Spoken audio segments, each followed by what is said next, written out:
থেকে উঁচু বিল্ডিং এর টপে উঠেছে। আমি বুঝে গেছিলাম এখান থেকে ফিরে যাওয়া যাবে না। ঠিক আছে, আর একটু। উহ, এই তো, আমি পেরেছি। আমি এখন পৃথিবীর সব থেকে উঁচু বিল্ডিং এর টপে দাঁড়িয়ে আছি। এটা অসাধারণ। বাপরে, কত উঁচুতে আছি! আমার খুব ভয়ও লাগছে। আমার নিচে তাকালে হবে না, শরীর খারাপ হয়ে যেতে পারে, ভয় লাগছে আমার।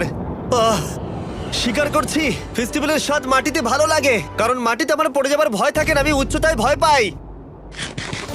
যখনই আমি আমার কোনো ভয়ের সম্মুখীন হয়েছি, তখন সেটা আমাকে অনেক কিছু শিখিয়েছে এবং মজাও দিয়েছে। এটা করে আমি খুব খুশি হয়েছি। তোমাদেরকেও বলবো, কমফোর্ট জোনের বাইরে এসো, এমন কিছু করো যেটা তুমি সাধারণত করো না। তাতে তোমরা অনেক কিছু শিখবে আর মজাও পাবে। দেখার জন্য ধন্যবাদ। আশা করবো এই ভিডিওতে আমাদের পরিশ্রম তোমাদের ভালো লেগেছে। সবাইকে আই লাভ ইউ।